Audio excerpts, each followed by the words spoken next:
मुंबईत रामरक्षा आंदोलनाला सुरुवात केल्यानंतर उद्धव ठाकरे थेट नागपुरात दाखल झाले। संघ आणि भाजपचा बालेकिल्ला मानला जाणाऱ्या या नागपुरातून ठाकरेंनी जय श्रीरामचा नारा देत रामरक्षा आंदोलन केलेलं आहे। राम मंदिरातील कथित दानचोरीचा मुद्दा उपस्थित करत ठाकरे गटानं भाजप आणि संघाला लक्ष्य केलंय, तर भाजपकडून सुद्धा त्याला जोरदार प्रत्युत्तर दिलं जातंय। नागपुरात रंगलेल्या या रामरक्षा विरुद्ध हनुमान चालीसा या संघर्षामागचं राजकीय गणित नेमकं काय आपण पाहूयात।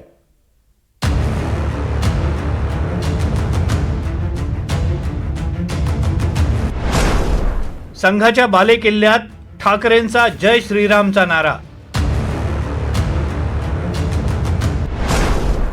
नागपुरात उद्धव ठाकरेंचं रामरक्षा आंदोलन।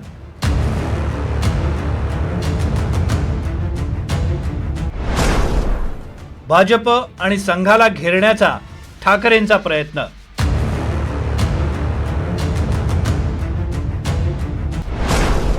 नागपुरातील रामरक्षा आंदोलनाचा अर्थ काय?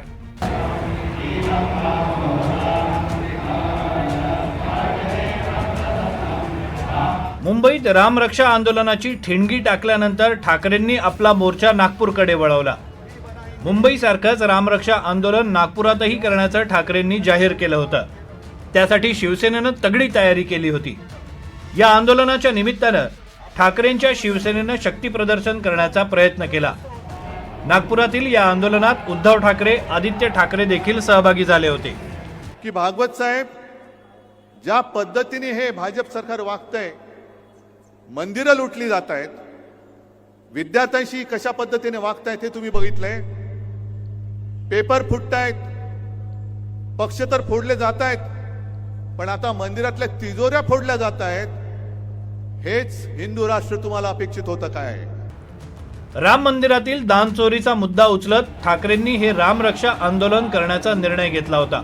मात्र नागपुरातील आंदोलनाचा उद्देश केवळ इतक्यापुरता मर्यादित नाहीये। या आंदोलनाच्या निमित्तानं ठाकरेंच्या शिवसेनेनं भाजप आणि संघाला घेरण्याचा प्रयत्न केलाय। ठाकरे गटानं हे आंदोलन अराजकीय असल्याचं म्हणत मुख्यमंत्री फडणवीस आणि सरसंघचालक मोहन भागवत यांनाही यात सहभागी होण्याचं आमंत्रण दिलं होतं। मुख्यमंत्री फडणवीसांनी उद्धव ठाकरेंवर टीका करताना म्हटलं की उद्धव ठाकरेंनी रामरक्षेची कमीत कमी 2 पानं वाचून दाखवावीत। मी आंदोलनात सहभागी होतो। माझी एवढीच अपेक्षा आहे की त्यांनी किमान 2 पानं तरी रामरक्षेचे वाचावे। राजकीय आंदोलन रामाच्या नावाखाली करणं योग्य नाहीये।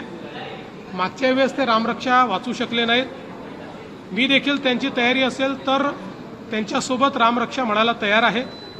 ठाकरेंच्या या रामरक्षा आंदोलनावरून राजकीय आरोप प्रत्यारोपाचे बाणही सुटू लागलेले आहेत। जसं अयोध्येमध्ये रामजन्म मुक्तीचं जे आंदोलन झालं ते आम्ही अराजकीय मानतो। जर आम्ही सगळ्यांनी सहभागी झाले असतील, त्यात विश्व हिंदू परिषद, राष्ट्रीय स्वयंसेवक संघ, शिवसेना, बजरंग दल, भाजपचे कार्यकर्ते, ते सर्व पक्षांचं होतं। तसंच हे आता अयोध्या आणि राम मंदिर हे चोरांपासून मुक्त करण्याचं जे आंदोलन आहे ते सुद्धा अराजकीय आहे। त्याच्यामुळे जे जे रामभक्त आहेत, जे जे हिंदू आहेत, त्या सगळ्यांनी या आंदोलनामध्ये सहभागी व्हावं अशी आमची भूमिका आहे। यातना काही विशिष्ट वर्गाच्या लोकांना बरं वाटेल आणि त्यातनं लांगुल चालनाचं, अपीजमेंटचं राजकारण एका विशिष्ट वर्गाच्या मतांसाठी उद्धवजी करतायत। हे लांगुल चालनाचं आंदोलन आहे। एका विशिष्ट वर्गाला खुली सूट मतदार नोंदणीच्या SR कामात द्यायची आणि हिंदूंना या विषयात सर्व कायदेशीर प्रक्रिया अपाराच्या बाबतीत झाल्यानंतर सुद्धा यात गुंतवून ठेवण्याचं आवाहन करायचं।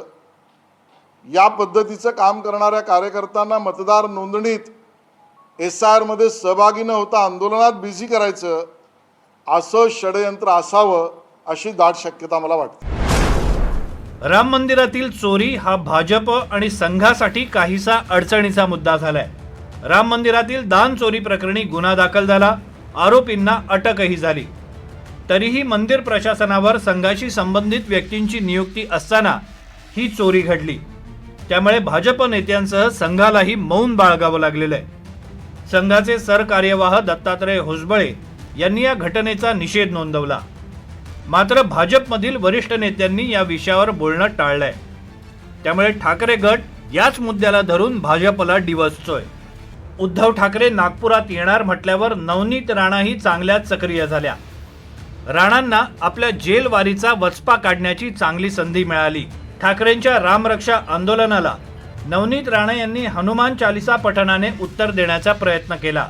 जनाब उद्धव ठाकरेजींना माझा प्रश्न आहे की जेव्हा अयोध्यामध्ये रामललाचं मंदिर भव्य, जे पूर्ण विदेशापासून देशापासून सगळे भक्तगण तिथे गेले होते, तर जनाब उद्धव ठाकरेजी कुठे लपले होते? पक्ष बर्बाद झाल्यानंतर, आमदार सगळे गेल्यानंतर, खासदार सगळे गेल्यानंतर जनाब उद्धव ठाकरेजींना रामललाची आठवण आली, राम रक्षाची आठवण आली, हनुमान चालिसाची आठवण आली. तर जनाब उद्धव ठाकरेजी उत्तर द्या की जेव्हा अयोध्यामध्ये एवढा भव्य मंदिरचं सगळे लोक तिथे गेले, तर तुम्ही दर्शनाला का नाही गेले? त्याच्यावर उत्तर द्या. माझे देव आणि माझी भक्ती हे कोणालाही उत्तर देण्याकरिता नसते. कारण 14 दिवस जेव्हा जेलामध्ये मी राहिली ॲज ए महिला खासदार म्हणून, ते प्रत्येक क्षण मी त्या जेलामध्ये कसे काटले ते मला माहित आहे आणि माझे परिवारांना आणि माझे लेकांना, माझे परिवाराच्या सदस्यांना माहित आहे. एकीकडे उद्धव ठाकरे रामाच्या नावानं भाजप आणि संघाला प्रश्न विचारतायत, तर दुसरीकडे भाजप आणि नवनीत राणा हनुमान चालिसाच्या माध्यमातून ठाकरे गटावर प्रतिहल्ला चढवत आहेत.